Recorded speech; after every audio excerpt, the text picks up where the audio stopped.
(3월 25일) 늘 새벽 예배를 하나님 앞에 올려 드리겠습니다.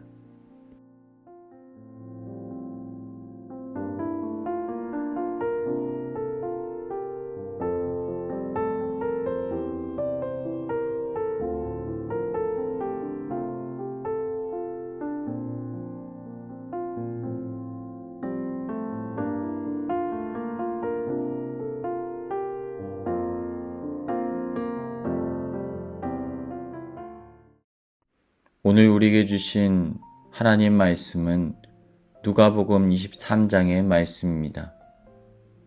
예수님께서 빌라도의 법정에서 판결을 받으신 이후에 십자가의 형벌을 통하여서 우리 죄를 대속하시는 장면이 등장하고 있습니다.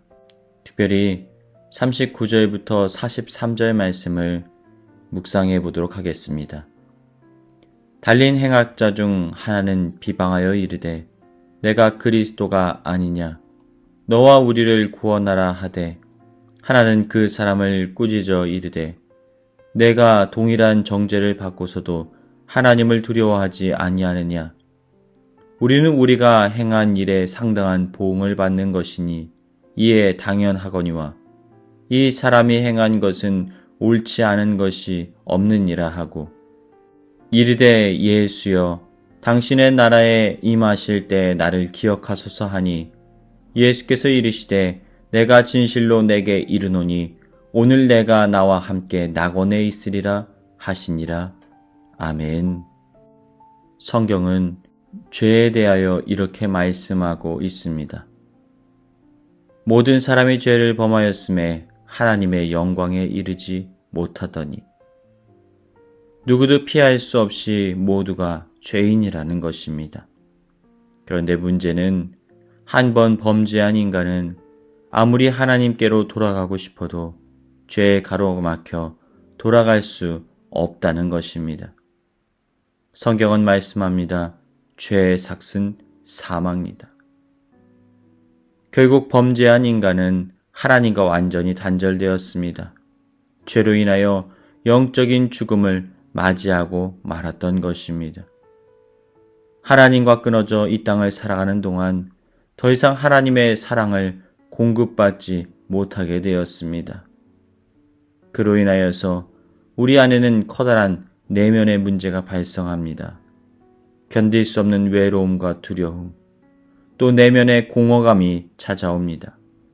그로 인하여서 우리는 세상의 수많은 것들에 유혹되고 중독되어집니다. 우리 안에 영적인 결핍이 일어나 결국 모든 인간은 영적인 죽음을 당하게 되었던 것입니다. 그런데 사실 이 영적인 죽음과 사망이 우리 가운데 무감각하게 다가옵니다. 영적인 죽음이라는 것이 잘 느껴지지 않을 뿐만 아니라 이 문제가 나와는 아무런 관계없는 것으로 여겨지기 때문이지요. 그런데 여러분, 죽음은 정말 끔찍한 것입니다. 하나님과 끊어져 죽음을 맞이하는 것, 그리고 결국 지옥의 형벌을 받아야 하는 것. 영적인 눈이 한번 떠지면 견딜 수 없는 두려움과 공포로 다가옵니다. 저에게도 죽음을 깊이 묵상할 수밖에 없었던 한 사건이 있었습니다. 한국에 있을 때 주일 사역을 마치고 집으로 돌아오기 위해서 차를 몰고 고속도로를 달리고 있었습니다. 인적이 드문 밤길을 지나고 있는데 아주 어두운 밤이어서 앞이 잘 보이질 않는 거예요. 한참을 달리고 있는데 갑자기 차 앞에 무언가 커다란 묵체가 나타나는 것입니다. 커다란 멧돼지였습니다. 피할 겨를도 없이 그 동물을 그대로 밟고 지나가게 되었습니다. 진한 피비린내와 함께 둔탁한 소리가 들립니다. 순간 죽음의 소리, 죽음의 느낌이 차 밑바닥에서부터 저에게 전달되었습니다. 그때 온몸이 소름이 돋고 진저리가 날 정도로 끔찍한 느낌을 느꼈습니다. 죽음이라는 것이 그토록 경직되고 딱딱한 느낌이 난다라는 것도 처음 체험하게 되었습니다. 차를 세워놓고 밝은 조명이 있는 곳에서 차를 이리저리 살펴보니까 하얀 차가 온통 피범벅입니다. 영화에서 보던 빨간색이 아니라 차가 핑크색이 되어 있습니다. 희한한 것은 온 차에 동물의 뻣뻣한 털이 온통 뒤덮여 있었습니다. 겨우 집에 도착하여서 아침이 밝자마자 세차를 하기 시작했습니다. 덜덜 떨리는 손으로 물을 뿌리고 또 뿌리고 1시간 이상 차를 닦습니다. 어쩌면 차를 닦았기보다는 죽음의 냄새, 그 끔찍한 죽음의 느낌을 지우고 싶었던 것 같습니다. 그리고 난 이후 일주일간은 차를 운전하지 못했습니다. 그때서야 영적인 죽음, 사망이라는 것이 얼마나 끔찍하고 두렵고 무서운 것인지를 저는 감각적으로 깨닫게 되었습니다. 사랑하는 여러분, 죄인된 우리는 반드시 이러한 영적인 죽음을 경험할 수밖에 없습니다. 하나님과 끊어진 죄의 결과는 죽음뿐입니다. 이 땅에서는 하나님과 끊어진 관계에서 두려움과 불안함 속에 살아가야만 하고 죽어서는 영원한 지옥불의 형벌 속에서 고통받으며 살아갈 수밖에 없는 것입니다. 그러나 하나님의 아들이신 예수님께서는 죄인된 우리를 너무나 사랑하셨습니다. 그래서 우리를 구원하시기 위하여 인간의 몸을 입고 이 땅에 오셨습니다. 그리고 십자가에서 우리를 대신하여 죽으심으로 죽을 수밖에 없었던 우리를 살리시고 하나님의 자녀 삼아주셨던 것입니다. 누가복음 19장 10절, 인자가 온 것은 잃어버린 자를 찾아 구원하려 함이니라. 오늘 본문 말씀 속에서 예수님께서는 최후의 십자가 순간 속에서 한 영혼을 구원하십니다. 그리고 회개한 강도에게 내가 오늘 나와 함께 낙원에 있으리라 말씀하셨습니다. 우리는 이 말씀을 통하여서 죄가 무엇인지 또 복음의 속성이 무엇인지를 깨달을 수 있습니다. 먼저 죄는 우리를 과거에 매여 살아가도록 만듭니다. 41절, 우리는 우리가 행한 일에 상당한 보응을 받는 것이니. 본문의 강도가 뭐라고 말합니까? 우리가 행한 일에 지금 보응을 받는다는 것입니다. 죄의 속성은 우리를 늘 과거 속에 매여 살아가게 만듭니다. 사람들은 이 강도를 보며 이렇게 말할 것입니다. 저놈들이 바로 강도들이야. 강도짓을 하다가 잡혀왔지. 그런데 그들이 강도라고 불림을 받을 때에는 계속적인 강도의 행위를 한 사람이라는 의미는 아닙니다. 과거에 저지른 단 한 번의 범죄 행위라 할지라도 그 곁에 잠시 머물러 있었다 할지라도 그는 이제 영원한 강도로 낙인이 찍혀 버린다는 것입니다. 현재 자신의 삶과는 관계없이 한 번 죄를 지으면 영원히 그 죄에 대하여 죄인으로 불리며 고통 속에 살아갈 수밖에 없다라는 거예요. 그들은 과거의 죄로 인하여 늘 도망자의 신세로 살아가야 합니다. 과거의 죄로 인하여서 오늘이 없습니다. 늘 과거의 죄의 문제가 해결되지 않음으로 인하여 오늘날까지도 끊임없이 영향을 받아야 하는 것입니다. 소설 레미제라블을 여러분 알고 있으실 것입니다. 거기에 등장하는 장발장은 죽어가는 아이를 위하여 빵 하나를 훔쳤을 뿐입니다. 그런데 평생 그에게는 죄인이라는 칭호가 따라다닙니다. 그 이름에서 벗어나기 위하여 새로운 인생을 살아가길 원하지만 율법의 사도와 같은 자베르 경감이 그가 범했던 죄의 형벌을 주기 위하여 끝까지 추적합니다.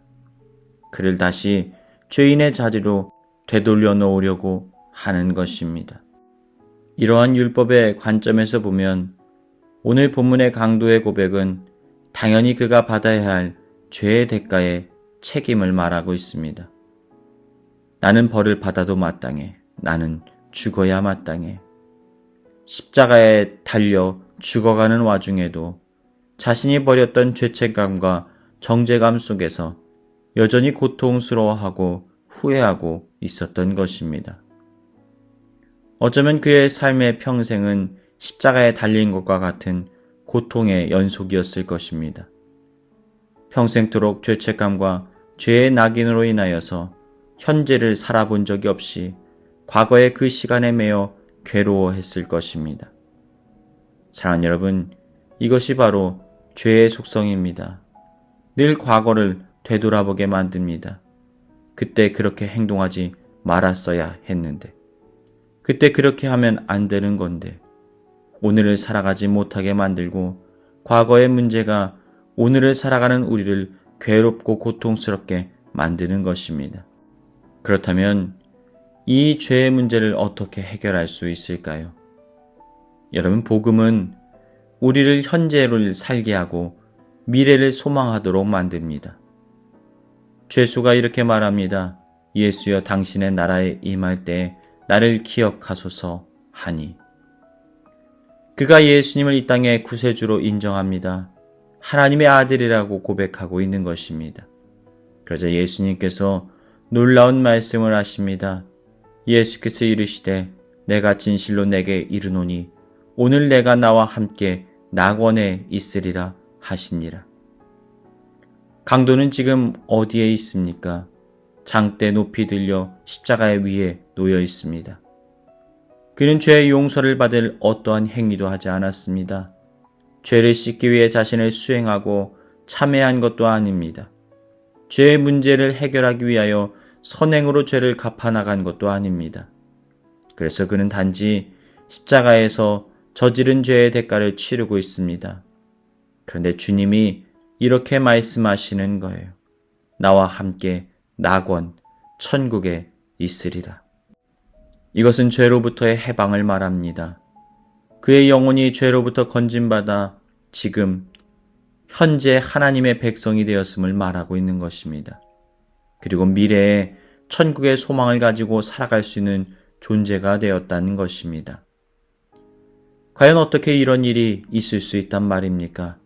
성경은 말씀합니다. 베드로전서 3장 18절. 그리스도께서 단번에 죄를 위하여 죽으사 의인으로서 불의한 자를 대신하셨으니 이는 우리를 하나님 앞으로 인도하려 하심이라. 육체로는 죽임을 당하시고 영으로는 살리심을 받으셨으니. 사랑하는 여러분, 이것이 복음의 능력입니다. 우리를 묶어놓고 저주와 사망에 매이도록 만드는 죄의 문제가 예수 그리스도로 말미암아 단번에 해결되었다라는 것입니다. 주님께서 우리의 죄를 대신 짊어지심으로 더 이상 정죄감 속에 고통스러워하지 않고 살아갈 수 있도록 은혜를 베풀어 주셨던 것입니다. 여러분, 이것이 복음입니다. 복된 소식. 이제 강도는 더 이상 심판과 정죄감 속에 머물 필요가 없습니다. 복음의 비밀이 담겨져 있는 주님의 말씀을 한번 자세히 살펴보십시오. 나와 함께 낙원에 있으리라 앞에 오늘이라는 단어가 등장합니다. 과거에 매여 살아갈 필요가 없다는 것입니다. 원수 사탄이 과거에 메어놓은 그 고통의 문제로부터 이제는 벗어나 오늘을 살아갈 수 있게 된다라는 것입니다. 과거의 죄의 문제로부터 끊어져 현재 구원받음으로 지금 하나님과의 관계를 맺으며 오늘을 살아갈 수 있게 되었다라는 것입니다. 이제는 우리의 칭호도 바뀌게 됩니다. 불명예스러운 죄인의 칭호에서 벗어나 하나님의 자녀가 됩니다. 그래서 교회에서는 형제님, 자매님이라고 서로를 부르게 되어지는 것이지요. 사랑하는 여러분, 주님이 주시는 구원은 과거에 매인 죄의 사람을 현재에 살게 만듭니다. 이제 우리는 하나님의 자녀로 거듭나게 된 것입니다. 과거가 완전히 청산되어서 하나님의 자녀들로 살아갈 수 있게 되는 것입니다. 그런데 사탄은 우리를 가만히 내버려 두지 않습니다.